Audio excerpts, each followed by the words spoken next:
જય શ્રી કૃષ્ણ વિદ્યાર્થી મિત્રો, આપણે અગાઉ સાપેક્ષ ગરીબી, નિરપેક્ષ ગરીબી અને ગરીબી વિશેના કેટલાક ખ્યાલો આપણે જોયા હતા. હવે આપણે આગળ જોવાનું છે ગરીબીના કારણો અને તેને દૂર કરવા સરકારે લીધેલા ઉપાયો. પરીક્ષા 27 ને 28 તમને ટાઈમ ટેબલ મેં મૂકી દીધું છે, એ જોઈ લેવાનું અને એ મુજબ 1 થી 3 પાઠની તૈયારી અગાઉ પણ મેં તમને કીધું તો એ મુજબ તમારે તૈયારી કરવાની છે. બીજી ખાસ સૂચના કે મેં તમને ગઈકાલે જ રોલ નંબર અને તમારું નામ એ ફોટો પાડીને મોકલ્યા છે. આર્ટ્સ અને કોમર્સ બંનેના વિદ્યાર્થીઓએ પોતાના નામ સામે જે ક્રમ નંબર આપ્યો છે એ જ તમારો રોલ નંબર છે. જ્યારે આ પરીક્ષા તમે આપો છો ત્યારે એ પરીક્ષા ફૂલસ્કેપ પેજ તમારું હોય એ પેજની અંદર જ આપવાની છે. એમાં ઉપર તમારું નામ, ધોરણ 12 અ કે બ જે હોય તે અને તમારો રોલ નંબર એટલું ફરજિયાત તમારે પેજ ઉપર લખી અને પછી એમાં તમારે પેપર લખીને આપવાના છે. ક્યારે તમારે પેપર જમા કરાવવા એ તમને સૂચના આપીએ ત્યાર પછી જ સ્કૂલે આપવા આવવાનું, ત્યાં સુધી આપવાનું નથી. લખાઈ ગયા હોય પેપર તો તમે પર્સનલમાં મને મોકલી શકો છો, હું ચેક કરી લઈશ. પણ સ્કૂલે આપવા માટે તમને જ્યારે સૂચના મળે ત્યારે સ્કૂલે આપવા આવવાનું છે. પણ પેપર તમારે ફરજિયાત ઘરે વાંચવાનું અને પછી તમારે તમારા વાલીની સામે બેસીને જ મોઢે તમારે આ પેપર લખવાનું છે. મેં તમને અગાઉ પણ કીધું હતું કે ભલે પેપર તમે આખું ટીક કરી લો, વાંચી લો, ચેક કરી લો, પછી લખવા બેસો ત્યારે મોઢે લખજો, જેથી તમને એ 25 માર્ક્સનું જે છે એટલું તૈયાર થઈ જાય. અને એટલા માટે તમને પ્રેક્ટિસ માટે પણ અગાઉ 50-50 માર્ક્સના પેપરો પણ આપ્યા હતા કે જેથી પરીક્ષાની ટેસ્ટ આવે છે એમાંથી ઘણા બધા પ્રશ્નો પૂછી શકે. એટલે ખાસ તમને સૂચના છે. હવે આપણે ગરીબી વિશે જે ભણીએ છીએ એમાં આગળ ગરીબીના કારણો વિશે કે કોઈ પણ સમસ્યા હોય ને એનો ઉકેલ લાવવા માટે તેના કેટલાક કારણો કયા છે એ આપણે જાણવું પડે. કોઈ પણ વ્યક્તિને કંઈક પ્રશ્ન હોય તો એનો પ્રશ્ન આપણે પહેલાં જાણવો પડે, ત્યાર પછી એનો આપણે ઉકેલ લાવી શકીએ. તો એવી જ રીતે અહીંયા પણ ગરીબી એ ભારતની મોટામાં મોટી એક સમસ્યા છે. એ સમસ્યાને આપણે જાણવી પડે કે સમસ્યા ક્યાંથી ઊભી થઈ, કેવી રીતે ઊભી થઈ, તો જ આપણે એના ઉપાયોને શોધી શકીએ. તો હવે એના કેટલાક ઉપાયો જોવાના છે, જેમાં પહેલું આપણે જોઈશું એના ઉપાયો પહેલાં એના કેટલાક કારણો છે કે કયા કારણોસર ગરીબી જોવા મળે છે. તેમાં પહેલું છે ઐતિહાસિક કારણો. તમને ખ્યાલ હશે ઇતિહાસકારો થઈ ગયા, એમણે જણાવ્યું છે કે 17મી અને 18મી સદી દરમિયાન ભારતના આપણે જોઈએ તો મોટાભાગે વધુ શહેરીકૃત અને વ્યવસાયિક રાષ્ટ્ર હતું. વેપારમાં પણ ભારત સુતરાઉ કાપડની નિકાસમાં મોટો હિસ્સો ધરાવતું હતું અને તેની સાથે સાથે સિલ્ક, મરી મસાલા, ચોખાની નિકાસ પણ કરતું. પરંતુ ભારતમાં અંગ્રેજો, ફ્રેન્ચ, ડચ જેવી પ્રજાના આગમનથી સંસ્થાનવાદી શોષણ નીતિને કારણે ભારતમાં ખેતી અને ઉદ્યોગોની પરિસ્થિતિ કથળતી ગઈ. તમે ઇતિહાસની અંદર ભણ્યા હશો કે પહેલાં 8મા ધોરણની અંદર પણ સમાજ વિદ્યામાં તમે ભણી ગયા છો કે અંગ્રેજોનું શાસન હતું. અંગ્રેજોની કૂટનીતિને કારણે થઈ અને ભારતના ઘણા બધા ઉદ્યોગો ઉપર એની અસરો થઈ હતી. ઘણી બધી જ્ઞાતિઓ આપણે કહીએ તો ઘણી બધી પ્રજાઓ આપણા દેશની અંદર આવીને વેપાર કરવા લાગી હતી. તો એ અંગ્રેજોના શાસનકાળ દરમિયાન ભારતની અંદર ખેતી ક્ષેત્રની સ્થિતિ નાજુક બનતી ગઈ અને એટલા માટે એક બાજુ ભારત એ ખેતી ઉપર આધારિત છે. તમને ખ્યાલ હશે કે ભારત એ ખેતી પ્રધાન દેશ છે અને ભારતની ખેતી કેવી છે? આકાશી ખેતી, એટલે કે જ્યારે વરસાદ સારો હોય ત્યારે જ ખેતી ક્ષેત્રે સારી ઉપજ આવી શકે.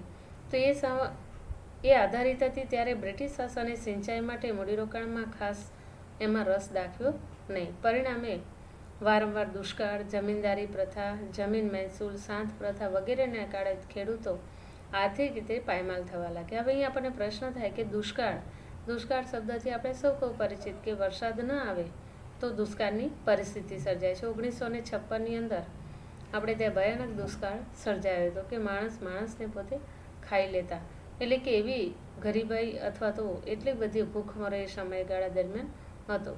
જમીનદારી પ્રથા એ ખેતી ક્ષેત્રના સંદર્ભમાં છે. તમે ઇતિહાસની અંદર ભણ્યા હશો મહાનવારી, રૈયતવારી અને જમીનદારી પ્રથાઓ. આ જમીનદારી પ્રથાનો ખ્યાલ આપણે ખેતી ક્ષેત્રનો પાઠ ભણીશું ત્યારે આપણે જોઈશું કે પહેલાંના સમયમાં સાથે જમીન આપવામાં આવતી, એટલે કે ખેડૂતો કામ કરતા, જે ખેડૂત તરીકે કામ કરી અને પોતાનું ગુજરાન ચલાવતા. જમીન મહેસૂલ પહેલાંના સમયમાં એવું હતું, રાજા રજવાડાને અંગ્રેજોના શાસનકાળ દરમિયાન કે ખેડૂતોને મોટે ભાગે પાયમાલી હતી, તેમની પાસે માત્ર કામ લેવામાં આવતું અને એમાંથી જો એ શાસનકાળ દરમિયાન રાજાઓ કે રાજવીઓ જે છે એ જ એને આપી શકતા, અન્યથા એને કંઈ મળી શકતું નહીં. એટલે કે આ બધી નીતિને કારણે ખેડૂતો આર્થિક રીતે પાયમાલ થયા. જમીનદારો, શાહુકારો અને મોટા વેપારીઓ દ્વારા ધિરાણ અને વ્યાજના બોજા હેઠળ આપણે એ સમયગાળા દરમિયાન દેબાઈ ગયા. ખેડૂતો જમીન વિહોણો બનતા ગયા ને એટલા માટે ખેડૂતો અને ખેતી બેહાલ બન્યા. પરિણામે ગરીબીમાં વધારો થતો ગયો. હવે ઉદ્યોગ અને વેપારની વાતમાં વાત કરીએ તો અંગ્રેજો દ્વારા ભારતમાં એવા પ્રકારની વેપાર નીતિ, કર નીતિ કે ઔદ્યોગિક નીતિ અમલમાં આવી કે જેથી અંગ્રેજોએ ભારતમાં વેપારથી ફાયદો થાય. ભારતીય નિકાસો માટે યુરોપના બજારોમાં વિવિધ પ્રતિબંધો મૂકવામાં આવ્યા, જ્યારે ઇંગ્લેન્ડમાં ઉત્પાદિત વસ્તુના ભારતમાં વેચાણ માટે વિશેષ પ્રકારની કર રાહત અને છૂટછાટ આપવામાં આવી. તો આ પેદાશોને દેશના ખૂણે ખૂણે સુધી પહોંચાડવા ભારતની અંદર રેલવેનો ઉપયોગ કરવામાં આવ્યો. અંગ્રેજોએ ભારતમાં ઉત્પાદન અને વેચાણની અવિશેષ પ્રાપ્ત થયો, જેના કારણે ઇંગ્લેન્ડની અંદર મૂડીરોકાણ અને ઔદ્યોગિકરણને કારણે ભારતીય અર્થતંત્રમાં વિશેષ કરીને ઉત્પાદિત માલના વેચાણ માટે બજારોનો ઉપયોગ કરવામાં આવ્યો. ભારતીય ઉદ્યોગ અને વેપારની હરીફાઈ શક્તિ અને ઉત્પાદન શક્તિ ઘટવા લાગી, માટે નાના અને ગૃહ ઉદ્યોગો પાયમાલ થવા લાગ્યા. તો આ સંદર્ભમાં આપણે અહીં કહી શકીએ કે ભારતની અંદર એ ઉદ્યોગોની અંદર અને ખાસ કરીને ખેતી ક્ષેત્રે અંગ્રેજોના શાસનકાળ દરમિયાન સૌથી વધુ પાયમાલી જોવા મળી. પરિણામે ભારતની અંદર બેકારી અને ગરીબી વધવા લાગી. હવે ભારતમાં ગરીબી અને બેકારી અંગ્રેજોના શાસનકાળ દરમિયાન વિશેષ હતી. એ ગરીબીના અહીંયા ગ્રામીણ ગરીબીના કારણો કેટલા દર્શાવ્યા છે. આપણે આગળ વાત કરી કે એ વાત શું હતી, તો ઐતિહાસિક કે ઇતિહાસોના એટલે કે પહેલાંના સમયગાળા દરમિયાન આપણે ત્યાં કેવી પરિસ્થિતિ હતી. હવે ગ્રામીણ ગરીબીની અંદર પહેલું છે કુદરતી પરિબળો. ભારત એ શરૂઆતથી જ ખેતી પ્રધાન દેશ છે અને એટલા માટે આજે વસ્તીનો મોટો ભાગ ગામડાઓમાં ખેતી ઉપર નિર્ભર છે. ખેતી ક્ષેત્રે ઉત્પાદનનો આધાર મુખ્યત્વે કુદરતી પરિબળો જેમ કે વરસાદ, હવામાન વગેરે છે અને માટે વારંવાર દુષ્કાળ, વરસાદની અનિશ્ચિતતા, પૂર વગેરેને કારણે ખેતી ક્ષેત્રે ઉત્પાદન અને આવકો ઓછી અને અનિશ્ચિત રહે છે. પરિણામે અહીંયા ગરીબી શું જોવા મળે? વધુ. કુદરતી પરિબળો એટલે કે કુદરત આધારિત આ પરિબળો એવા છે કે જેમાં માનવી કંઈ કરી શકતું નથી, કુદરત દ્વારા જ. અત્યારે આપણે જોઈએ છીએ કે આ કુદરતી એક આપત્તિ જ કહી શકાય. વરસાદ આવે, પૂર આવે, હોનારત આવતી હોય તો આ બધું શું છે? કુદરતી પરિબળો કે જે દરેક વ્યક્તિને અસર કરે છે. બીજું છે વસ્તી વિષયક પરિબળ કે ભારતમાં આઝાદી પછી આયોજનકાળ દરમિયાન આર્થિક વિકાસની સાથે ઝડપથી સુધરતી આરોગ્ય સેવાને કારણે એક બાજુ મૃત્યુદર ઘટ્યો છે, તે વસ્તીનું પ્રમાણ વધતું ગયું છે. 1901થી લઈને 1921 સુધી વસ્તી સ્થિર હતી, પણ 1921 પછી વસ્તીમાં સતત વધારો થતો ગયો. એટલા માટે આપણે એને મહાન વિભાજક વર્ષ તરીકે ઓળખતા થયા. તો આ વસ્તી વૃદ્ધિને કારણે ઝડપથી વસ્તી વધવાને કારણે માથાદીઠ આવકમાં ખાસ વધારો થઈ શક્યો નહીં. પરિણામે નીચી માથાદીઠ આવકને કુટુંબના મોટા કદને કારણે જીવનની ગુણવત્તાના સ્તર કેવા ગયા? નીચા. અને એટલા માટે વધતી વસ્તીને કારણે શ્રમ પુરવઠામાં ઝડપથી વધારો થયો અને એટલા માટે રોજગારીની તકો ધીમી થવાને કારણે વેતન દરો ઘટ્યા અને એટલા માટે બેરોજગારી વધતી ગઈ. માટે શું થયું? ગરીબીમાં વધારો થતો ગયો. તો આ છે ગ્રામીણ ગરીબીના કારણો કે ગ્રામીણ ક્ષેત્રે કયા ગરીબીના કારણો? તો બે છે, કુદરતી પરિબળ અને વસ્તી વિષય પરિબળ. ત્રીજું છે આર્થિક કારણો કે આવકના સંદર્ભમાં કયા કયા કારણો ગરીબીને દૂર કરવા હોઈ શકે. તો એમાં પહેલું છે શ્રમિક દીઠ નીચી ખેત ઉત્પાદકતા. ભારતમાં ગ્રામ્ય ક્ષેત્રે ગરીબી વધુ હોવા માટેનું એક મહત્વનું કારણ કૃષિ ક્ષેત્રે શ્રમિકની નીચી ખેત ઉત્પાદકતા. શ્રમિક દીઠ નીચી ખેત ઉત્પાદકતા એટલે ખેતી ક્ષેત્રે ઉત્પાદનનું પ્રમાણ વધવાને કારણે ભારતીય અર્થતંત્રની અંદર ખાસ કરીને સિંચાઈની સગવડોનો અભાવ, અપૂરતી ટેકનોલોજી, શિક્ષણ અને તાલીમની ઉણપ, મૂડીરોકાણનો નીચો દર, આ બધા જ કારણો ત્યાં અસર કરે કે જે ખેતી ક્ષેત્રે નીચી ઉત્પાદકતા માટે મહત્વ બન્યા છે. વસ્તીનું વધતું પ્રમાણ એ પણ વિશેષ કરીને એને અસર કરે છે.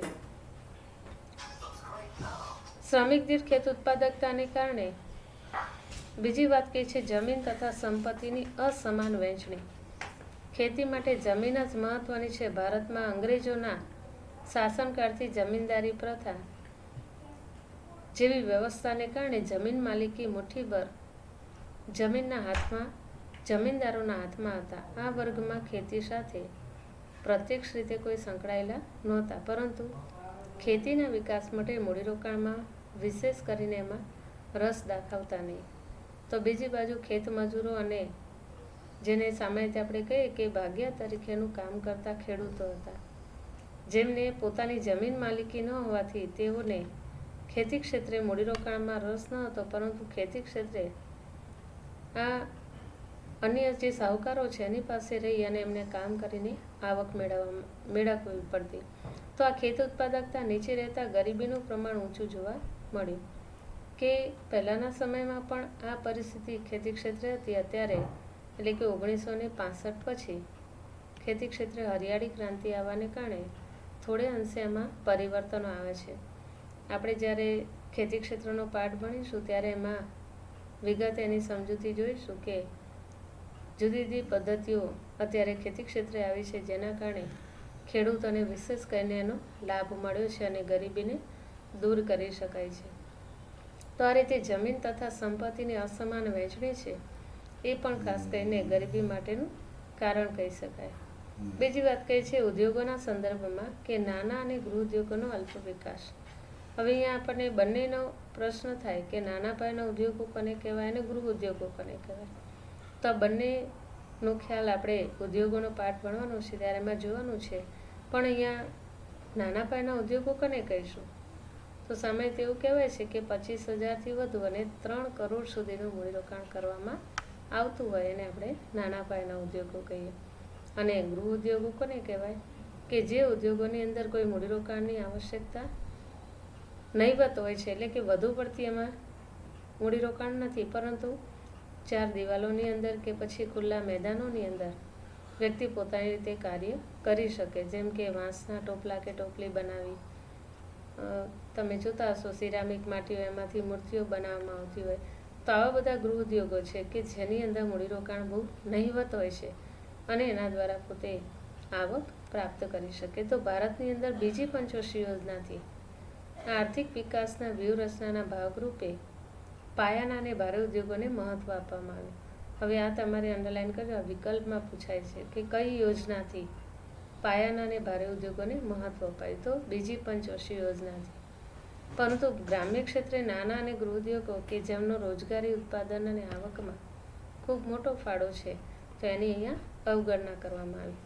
તો ખેતી સાથે સંલગ્ન ઉદ્યોગોને અહીંયા મહત્વ અપાયું, જેમાં પશુપાલન, ડેરી ઉદ્યોગ, મત્સ્યપાલન વગેરે ઓછા વિકાસને કારણે મોસમી બેકારી પણ અહીંયા જોવા મળી.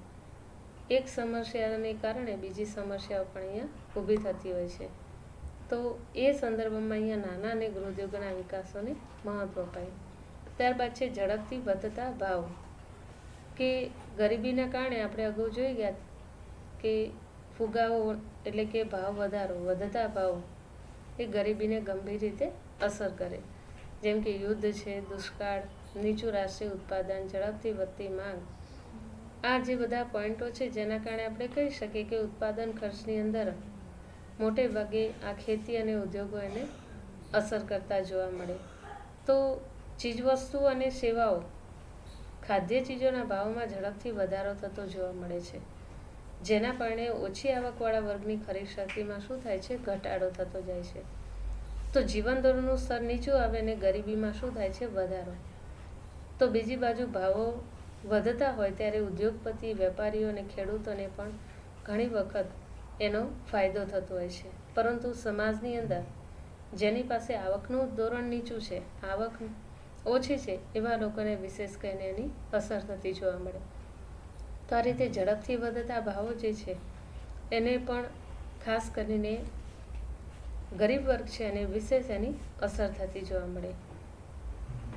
બીજી વાત કહે છે એમાં બેરોજગારીનું ઊંચું પ્રમાણ, કે બેરોજગારી કોને કહીશું? તો આપણે છઠ્ઠો પાઠ આખો ભણવાનો છે બેરોજગારીનો, કે જેમાં બેરોજગારીને કહીશું કે પ્રવર્તમાન વેતન દરે કામ કરવાની ઈચ્છા શક્તિને તૈયારી હોવા છતાં વ્યક્તિને કામ મળતું નથી, તો એને બેરોજગાર કહેવાય. ભારતમાં મોટાભાગની વસ્તી ગામડામાં અને ખેતી ક્ષેત્ર ઉપર નભે છે. પરિણામે આ ખેતી એ આકાશી ખેતી છે, એટલે કે વરસાદ આધારિત. પરિણામે વર્ષમાં 1 કે 2 પાક જ લેવાતો હોય, માટે ખેતી ક્ષેત્રે મોટે ભાગે કઈ બેરોજગારી જોવા મળે? તો મોટે ભાગે ત્યાં મોસમી બેકારી જોવા મળે. મોસમ અનુસાર વ્યક્તિ બેકાર રહે તો એને આપણે મોસમી બેકાર કહીએ. હવે ભારતની અંદર આ ખેતી ક્ષેત્રે બીજી પણ બેરોજગારી છે, પ્રચ્છન્ન બેરોજગારી. પ્રચ્છન્ન બેરોજગારી કોને કહીશું? તો આપણે અગાઉ પણ મેં તમને સમજાવ્યું છે કે સામાન્ય ઉદાહરણ દ્વારા કે ખેતી ક્ષેત્રે 5 વ્યક્તિની જરૂર હોય ત્યાં 10 વ્યક્તિ કામે રોકાયેલા હોય છે. તો અહીંયા જે વધારાની 5 વ્યક્તિ છે એ શું છે? પ્રચ્છન્ન બેરોજગાર, અથવા એને ગુપ્ત બેકાર કહે છે, કે જ્યાં એની કોઈ જરૂરિયાત જ નથી છતાં એ કામમાં રોકાયેલા હોય છે, કારણ ભારતમાં વસ્તીનું પ્રમાણ વધુ છે. તો આ રીતે બેરોજગારીનું પ્રમાણ આપણે ત્યાં વધતું જાય છે. એમાં પ્રચ્છન્ન બેરોજગારીનું પ્રમાણ સૌથી વિશેષ જોવા મળે છે. ગામડાઓની અંદર ખાસ કરીને ખેતી ક્ષેત્રે વિકાસનો દર ઓછો, નિરક્ષરતા વિશેષ જોવા મળે અને શ્રમની ઓછી ગતિશીલતાને કારણે આ બેરોજગારીનું પ્રમાણ ત્યાં સૌથી ઊંચું જોવા મળતું હોય છે. તો આ પણ એક એનું મહત્વનું કારણ છે. ત્યારબાદ ચોથું કારણ છે સામાજિક કારણો. હવે દરેક કારણો તમારે અલગ અલગ પ્રશ્નના રૂપમાં પૂછાય છે, અને 5 ગુણમાં તમને પ્રશ્ન પૂછે કે ગરીબી એટલે શું, તેના કારણો વિગતે સમજાવો. તો આ બધા જ કારણો લખવાના. આપણે પહેલાં જોયું ઐતિહાસિક કારણો વિશેનો ખ્યાલ જોયો, તો એ પણ તમારે લખવાનું છે. સામાજિક છે, આર્થિક કારણો છે. તો આ બધા જ કારણો જે છે એ તમારે પરીક્ષાની અંદર 5 ગુણમાં આ પાઠમાંથી ખાસ તમારે પ્રશ્ન પૂછાય છે, અને આ પ્રશ્ન તો મોસ્ટ આઈએમપી છે, એટલે આ કારણો તમારે ખાસ તૈયાર કરવાના. હવે સામાજિક કારણોની અંદર પહેલું છે શિક્ષણનું નીચું સ્તર. તમને કદાચ ખ્યાલ હશે કે ભારતની અંદર કેરળ એક એવું રાજ્ય છે કે જે શિક્ષણની દ્રષ્ટિએ આજે પ્રથમ છે, એટલે કે 100% સાક્ષર રાજ્ય એ કેરળને જાહેર કર્યું છે. તમને ખ્યાલ હશે કે અત્યાર સુધી સાક્ષરતાની દ્રષ્ટિએ રાજ્યને આગળ કરવામાં આવે છે, અને સૌથી ઓછું સાક્ષરતાનું પ્રમાણ એ બિહારની અંદર જોવા મળે છે. તો ભારતની અંદર ગરીબી માટે એક મહત્વનું કારણ શિક્ષણ, તાલીમ અને કૌશલ્યની ઉણપ પણ જોવા મળે. શિક્ષણના નીચા સ્તરને કારણે ખાસ કરીને ગ્રામ્ય ક્ષેત્રે, કૃષિ ક્ષેત્રે નવી ટેકનોલોજી, નવી ખેત પદ્ધતિ, સંશોધનો, ખેત ઉત્પાદનનું વેચાણ માટે બજારના લાભ વગેરે પ્રાપ્ત થઈ શકતા નથી, અને પરિણામે ખેતી ક્ષેત્રે ખેડૂતોની નીચી આવકો પરિણામે છે. જો એમાં સારામાં સારી પદ્ધતિઓનો ઉપયોગ કરે તો સારી એવી આવકને પ્રાપ્ત કરી શકે, પણ વ્યક્તિ અભણ અને અશિક્ષિત છે અને આવકનું ધોરણ નીચું છે, માટે એ આવી બધી પદ્ધતિઓનો કે અન્ય કોઈ બાબતોનો ઉપયોગ કરી શકતા નથી. એટલે કે શિક્ષણના નીચા સ્તરને કારણે ગામડાઓમાં વૈકલ્પિક રોજગારીની તકો પણ ઓછી જોવા મળે છે, અને વેતન દર પણ અહીંયા નીચા રહે છે, માટે ગરીબીનું સ્તર અહીંયા ઊંચું જોવા મળે છે. લૈંગિક અસમાનતા. ભારતમાં સ્ત્રી પુરુષની અસમાનતા શરૂઆતથી જ આપણે ત્યાં અસ્તિત્વમાં આવી છે. સમાજમાં સ્ત્રીઓના સ્વાસ્થ્ય પ્રત્યે ઓછું ધ્યાન આપવામાં આવે છે, જ્યારે પરિણામે સ્ત્રીઓમાં કુપોષણ, ઓછું વજન, નબળાઈનું પ્રમાણ પણ વિશેષ જોવા મળે છે, જેના પરિણામે મોટે ભાગે એવું કહી શકાય કે માતા મૃત્યુ દર આપણે ત્યાં ઊંચો જોવા મળે છે. નવા જન્મ લેતા બાળકોના સ્વાસ્થ્યમાં પણ અહીંયા ઘટાડો થતો જોવા મળે છે. તો અહીંયા કામની વહેંચણી બાબતે પણ ઘણી વખત સ્ત્રીઓ ઘરનું કામ કરે તેવી માન્યતાને કારણે સ્ત્રીઓમાં શિક્ષણનું સ્તર નીચું જોવા મળે છે, અને એમાં પણ ખાસ કરીને ગ્રામ્ય વિસ્તારોની અંદર રૂઢિચુસ્ત લોકો અને જે સામાજિક કુરિવાજોની અંદર વિશેષ કરીને માનતા લોકો આ શિક્ષણને બહુ મહત્ત્વ આપતા નથી, સ્ત્રીઓના શિક્ષણને. માટે આર્થિક ક્ષેત્રે કામકાજની તકો ઓછી ઉપલબ્ધ થતી જોવા મળે છે. આ ઉપરાંત કામકાજના સ્થળે પુરુષ કરતાં સ્ત્રીઓના વેતન દર સામાન્ય રીતે ઓછા જોવા મળે છે, જેના કારણે આ સ્ત્રીઓનું લગભગ અડધાથી પણ ઓછું પ્રમાણ જોવા મળે છે. તો આથી પણ આપણે કહી શકીએ કે કુટુંબોની આવક અહીંયા નીચું જોવા મળે, માટે ગરીબીનું પ્રમાણ અહીંયા વિશેષ જોવા મળે. છેલ્લું એનું કારણ છે અન્ય કારણોના સંદર્ભમાં યુદ્ધ, સંરક્ષણ ખર્ચમાં વધારો અને ખામીયુક્ત નીતિઓ. આ 3 મહત્વના કારણો છે. એમાં પહેલું છે યુદ્ધ, કે ભારતે આઝાદી બાદ પાડોશી દેશો એટલે કે પાકિસ્તાન અને ચીન સાથે યુદ્ધનો સામનો કર્યો. તમને ખ્યાલ હશે કે 73-74ની અંદર પણ યુદ્ધની પરિસ્થિતિ સર્જાઈ હતી. અત્યારે પણ તમે વર્તમાન પરિસ્થિતિના સંદર્ભમાં પણ જોઈ જ રહ્યા છો કે કદાચ બની શકે કે યુદ્ધની તૈયારીઓ ચાલી રહી હોય, ક્યારેક યુદ્ધ થશે નહીં, કંઈ આપણને કહી શકતા નથી. એટલે કે આ યુદ્ધની પરિસ્થિતિ પણ મોટે ભાગે ગરીબાઈને અસર કરે છે, કારણ કે આ સમયગાળા દરમિયાન દેશમાં અછતના સંસાધનો અને યુદ્ધ માટે જરૂરી શસ્ત્ર સરંજામના ઉત્પાદન અને આયાત પાછળ ખર્ચાચો જોવા મળે, માટે જીવનજરૂરી ચીજવસ્તુના ઉત્પાદનમાં ઘટાડો થાય છે. આજે યુદ્ધની પરિસ્થિતિ દરમિયાન ભવિષ્યમાં સર્જાનારી ચીજવસ્તુની અછતથી લોકો દ્વારા અનાજ, કપડાં, બળતણ જેવી જીવનજરૂરી ચીજવસ્તુની સંગ્રહખોરીમાં વધારો થતો હોય છે. અત્યારે તમે વર્તમાન પરિસ્થિતિમાં જોઈ જ રહ્યા છો કે ઘણા બધા લોકોએ, વેપારીઓએ ખાસ કરીને વસ્તુઓનો સંગ્રહ કર્યો હશે, પણ અત્યારે હાલમાં આ પરિસ્થિતિના અનુસંધાને એટલું વેચાણ કરી શકતા નથી, અને માટે આજે વિશેષ કરીને બજારની અંદર આ નીચી ઉત્પાદકતાનો ખ્યાલ કે અન્ય ક્ષેત્રે આવકનું ધોરણ ત્યાં નીચું જોવા મળે છે. પરિણામે ભાવો ઝડપથી વધતા જાય છે. દેશને વિકાસની પ્રક્રિયામાં આપણે જોઈએ તો આજે દેશ પાછળ જતો જાય છે. આ વારંવાર યુદ્ધને કારણે પણ ભારતમાં વિકાસલક્ષી ખર્ચમાં કાપ મુકાય છે, અને એટલા માટે વિકાસનો દર નીચે જાય છે, જેમાંથી ગરીબીમાં વધારો થતો જાય. બીજી વાત કે છે સંરક્ષણ ખર્ચમાં વધારો. વારંવાર થયેલા યુદ્ધને કારણે દેશની સંરક્ષણની બાબત પર ગંભીર આપણે જોઈએ છે કે બાબતો બની છે કે સંરક્ષણ વ્યવસ્થાને મજબૂત બનાવવા આધુનિક મિસાઇલ, લડાકુ વિમાનો, ટેન્કો, સબમરીન વગેરે પાછળ ખર્ચ થતો જાય છે. પરંતુ વર્તમાન સમયમાં આતંકવાદ જેવી સમસ્યાનો સામનો કરવા સંરક્ષણ વ્યવસ્થાની અંદર ખાસ સુવિધાઓ પાછળ ખર્ચ વધતો ગયો છે. તો સંરક્ષણ પાછળ ખર્ચ કરવામાં આવે તો એના થતો પ્રકારનો ખર્ચ એ બિન વિકાસલક્ષી ખર્ચ છે. તમારે આ વિકલ્પમાં પૂછાય છે, અંડરલાઈન કરજો અહીંયા, કે સંરક્ષણ પાછળ થતો ખર્ચ એ કેવો ખર્ચ છે? બિન વિકાસલક્ષી. એ વિકાસ થતો નથી એના પાછળ જે ખર્ચ થાય છે, એટલા માટે આર્થિક વિકાસની અંદર એમાં ઘટાડો થતો જાય છે, ને એટલા માટે ગરીબીનું પ્રમાણ આપણે ત્યાં ઊંચું જોવા મળે છે. અને ત્રીજી એમાં વાત કરી છે ખામીયુક્ત નીતિઓ. ભારતમાં ઝડપી આર્થિક વિકાસ માટે આયોજન હેઠળ બીજી પંચવર્ષીય યોજનાથી પાયાના ઉદ્યોગોને મહત્વ અપાયું. મેં અગાઉ પણ તમને કીધું, અંડરલાઈન કરજો, આ વિકલ્પમાં પૂછાય છે. ઝડપી ઔદ્યોગિકરણ દ્વારા ઊંચા દરે આર્થિક વિકાસ હાંસલ કરી દેશની ગરીબીને બેકારીની સમસ્યાને ઉકેલ લાવવા માટે આ નીતિ અપનાવવામાં આવી છે. પરંતુ આ નીતિના દેશની મોટાભાગની વસ્તી જે કૃષિ ક્ષેત્ર ઉપર નિર્ભર હતી તેમની અવગણના પણ કરવામાં આવી છે. દેશમાં મોટાભાગની વસ્તી રોજગારીની આવક પૂરી પાડતા ખેતી ક્ષેત્ર તેમજ નાના અને ગૃહ ઉદ્યોગના ઓછા વિકાસને કારણે લોકોની આવકો નીચી રહી છે, અને એટલા માટે બેકારી નિવારણ માટે પણ આ યોજનાઓને મહત્વ અપાયું છે. તો ગરીબીમાં આપણે ત્યાં જોઈએ એટલો ઘટાડો થઈ શક્યો નથી. તો આટલા આપણે અત્યાર સુધી જોયા છે બધા જ કારણો, પણ દરેક કારણો તમને પરીક્ષાની અંદર જુદી રીતે પૂછાય છે. કાં તો તમને સામાજિક કારણો પૂછ્યા હોય, અથવા આર્થિક સામાજિક પૂછ્યા હોય, અથવા તો ખાલી અન્ય કારણો પૂછ્યા હોય. તો આ પ્રશ્ન તમારે ખાસ તૈયાર કરવાનો છે આખો.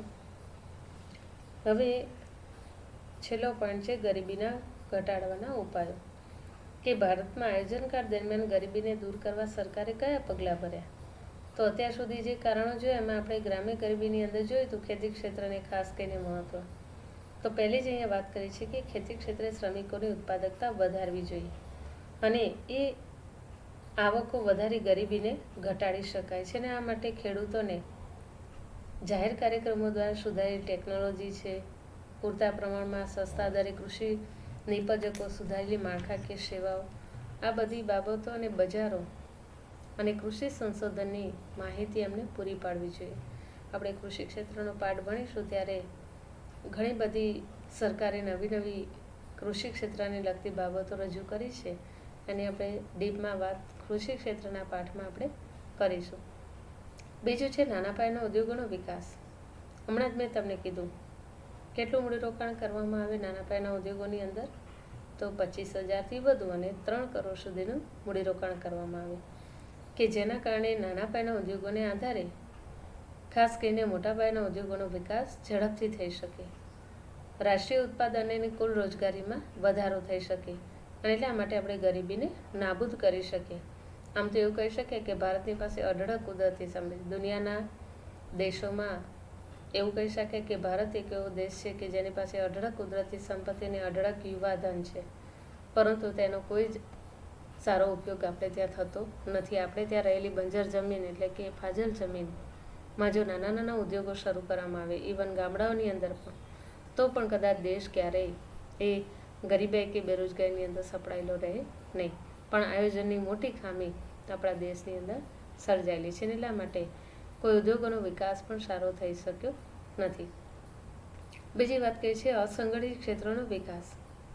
અસંગઠિત ક્ષેત્રમાં શાકભાજી વેચનારા હોય, બાંધકામ ક્ષેત્રના મજૂરો, ખેત મજૂરો, હાટલારી ચલાવવા વગેરેનો સમાવેશ થતો હોય છે. આવા કામદારો રાષ્ટ્રીય આયોગ દ્વારા આપણે જોઈએ તો જીવન વીમા, સ્વાસ્થ્ય તેમજ વૃદ્ધાવસ્થા પેન્શન જેવી સામાજિક સુરક્ષા પૂરી પાડવા માટે એની ભલામણ કરાય છે, પરંતુ નાના અને સીમાંત ખેડૂતોને ખાસ કરીને આ બધી સગવડોની વિશેષ કરીને ભલામણ કરવામાં આવે તો આજે એનો યોગ્ય રીતે ગરીબાઈમાંથી બહાર આવી શકે.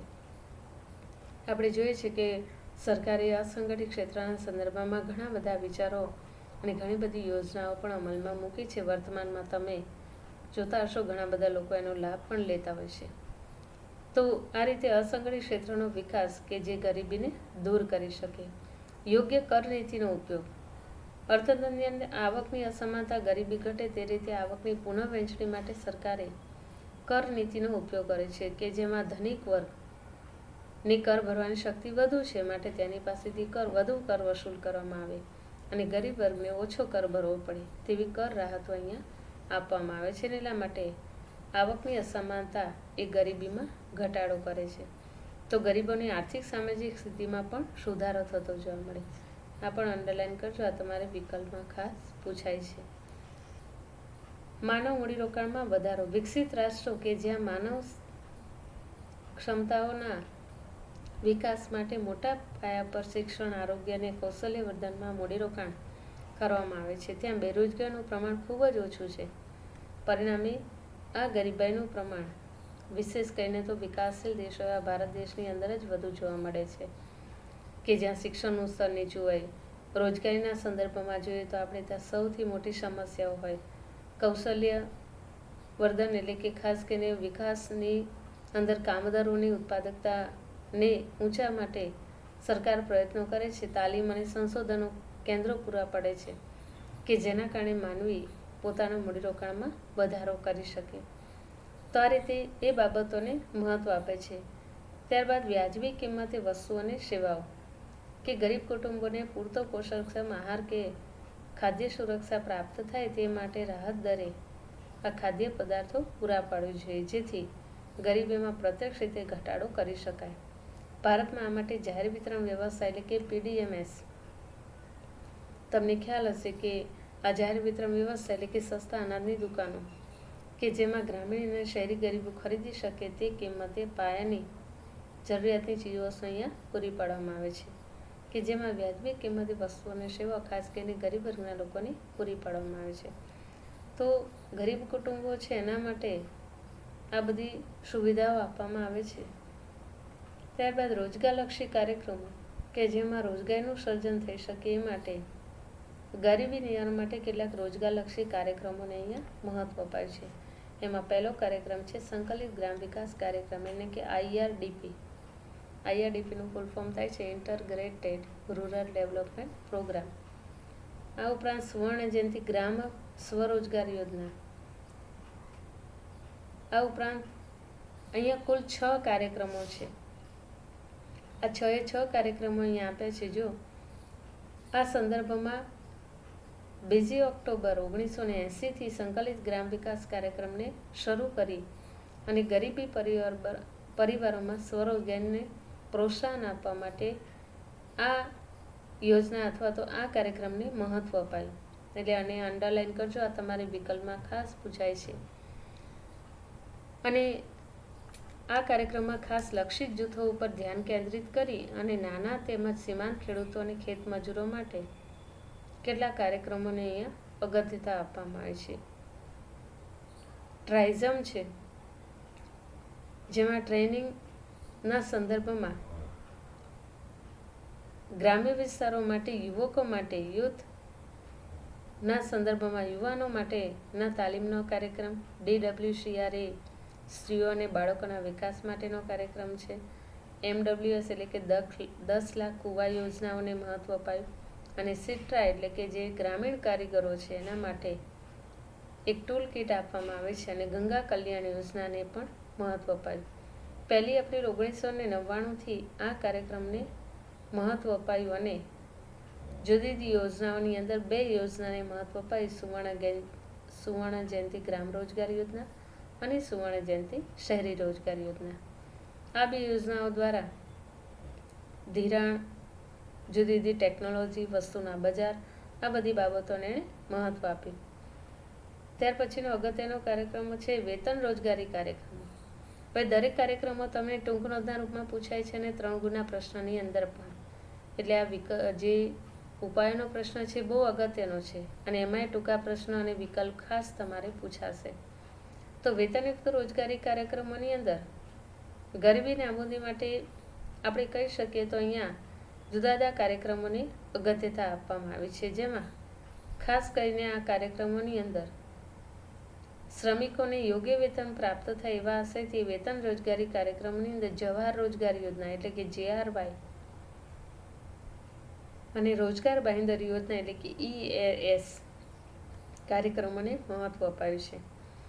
આ 2 કાર્યક્રમોને આધારે લોકોને રોજગારી મળી શકે. ખાસ કરીને દુષ્કાળની પરિસ્થિતિ હોય, પૂર આવ્યું હોય, અછતની પરિસ્થિતિ સર્જાતી હોય કે કોઈ કુદરતી આપત્તિ આવે ત્યારે આ રોજગારી પૂરી પાડવામાં આવતી હોય છે. આપણે અત્યારે વર્તમાન પરિસ્થિતિના સંદર્ભમાં તમને ખ્યાલ હશે કે ઘણા બધા લોકોને ખાસ કરીને સસ્તા અનાજની દુકાનોને આધારે લોકોને અનાજની કીટ પૂરી પાડવામાં આવે છે. જરૂરી તમામ સુવિધાઓ, આ ઉપરાંત અત્યારે હેલ્થના સંદર્ભમાં પણ સરકારે પૂરતું ધ્યાન આપી આરોગ્યલક્ષી પણ ઘણી બધી સુવિધાઓ સરકાર દ્વારા લોકોને પૂરી પાડવામાં આવે છે. બીજું છે પ્રધાનમંત્રી રોજગાર યોજના, PMRY આપ્યું છે એનું નામ, પ્રધાનમંત્રી રોજગાર યોજના. 1990ના દયકામાં આ રોજગારની વૃદ્ધિને મહત્વ અપાયું અને બીજી બાજુ બેરોજગારી દરમાં ઝડપથી વધારો થાય એ માટે આ બધી શિક્ષિત બેરોજગારના સંદર્ભમાં આ યોજનાઓને મહત્વ અપાયું.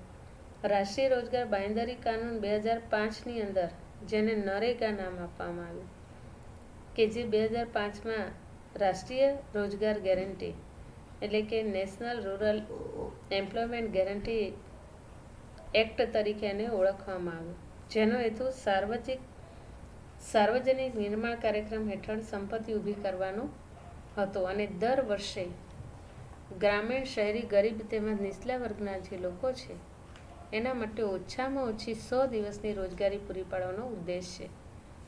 2009માં પણ એને સુધારીને મહાત્મા ગાંધી રાષ્ટ્રીય રોજગાર ગેરંટી કાનૂનનું સ્વરૂપ આપવામાં આવ્યું. હવે આ બધી યોજનાઓ જે છે ને અને વેતન રોજગારી કાર્યક્રમ કે આ જુદી યોજનાઓ એને ટૂંકનોટના રૂપે તમારે પૂછાય છે, જેના તમને હું ફોટા પાડીને મોકલીશ એ જ તમારે ટૂંકનોટના રૂપે તૈયાર કરવાનું છે. કારણ કે આ ટૂંકનોટમાં પણ મેં કેટલાક પોઈન્ટ પાડીને સમજાવ્યું છે જેથી તમને યાદ રાખવામાં સરળ રહેશે. આવાસ યોજનાઓ, તમને ખ્યાલ હશે ભારત સરકારે પણ અત્યારે આવાસ યોજનાઓ અમલમાં મૂકી છે કે જેમાં પ્રધાનમંત્રી આવાસ યોજનાઓ કે ભારતની અંદર ગામડાઓમાં પણ આજે ખૂબ મોટા પ્રમાણમાં ગરીબી રેખા હેઠળ જીવતા કુટુંબો માટે આ ગરીબોને યોગ્ય રહેઠાણની સુવિધાઓ પૂરી પડી રહે માટે 1985-86થી ગ્રામીણ ક્ષેત્રે ગરીબી રેખા નીચેના લોકો જે છે એમના માટે મકાનની સુવિધા પૂરી પાડવા માટે ઇન્દિરા આવાસ યોજના શરૂ કરવામાં આવી હતી. ત્યારબાદ અત્યારે તમને ખ્યાલ હશે પ્રધાનમંત્રી આવાસ યોજના એવું નામ આપ્યું છે. આ તો 1985-86માં હતી ઇન્દિરા આવાસ યોજના, પરંતુ 2013-14ની અંદર રાજીવ આવાસ યોજના અમલમાં મુકાઈ અને હાલમાં આપણે જોઈએ છીએ કે પ્રધાનમંત્રી આવાસ યોજના 2015થી શહેરી ગરીબો માટે આ યોજનાને અમલમાં મૂકવામાં આવી છે.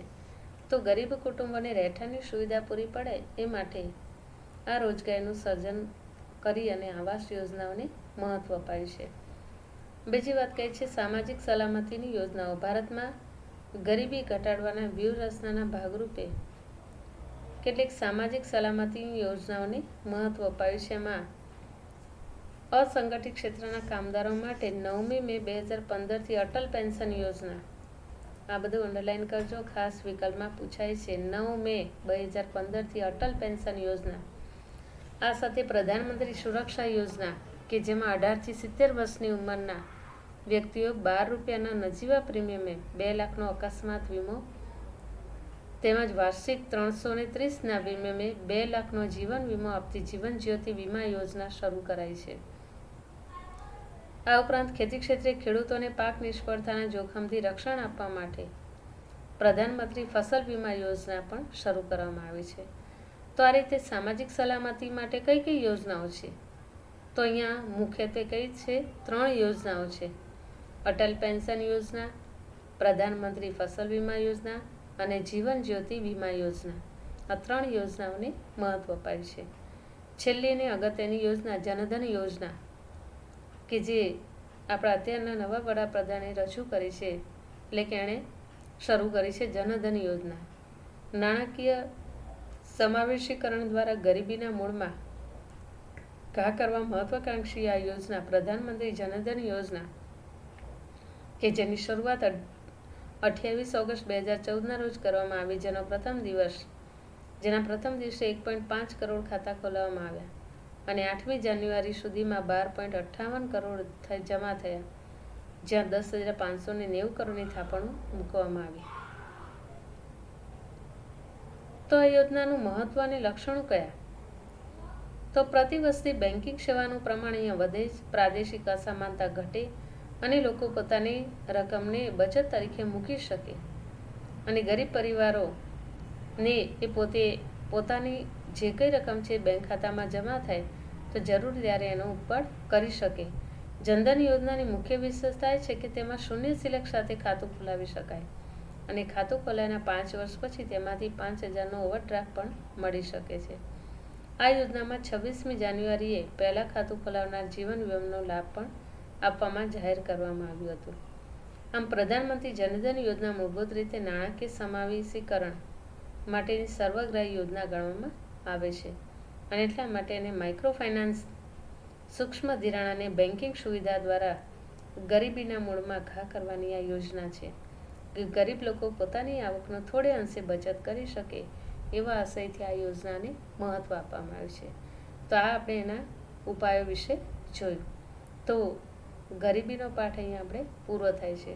ગરીબીના ઉપાયો, ગરીબીના કારણો વિશે તમારે લખવાનું છે. ગરીબીના ઉપાયો વિશે હું તમને જે ફોટા પાડીને મોકલું એ તમારે પ્રશ્નના રૂપમાં લખવાનું રહેશે. તો પરીક્ષા 27-28 આપણે આવી રહી છે, તો એના માટે બધા જ વિદ્યાર્થીઓને, ભાઈઓ અને બહેનોને મારા તરફથી બેસ્ટ ઓફ લક અને સારી રીતે તૈયારી કરી અને વ્યવસ્થિત રીતે પિન પેજમાં આખા પેપર તમારે લખી અને પછી જ્યારે સૂચના મળે ત્યારે જ શાળાએ તમારે મોકલવાના છે. અસ્તુ.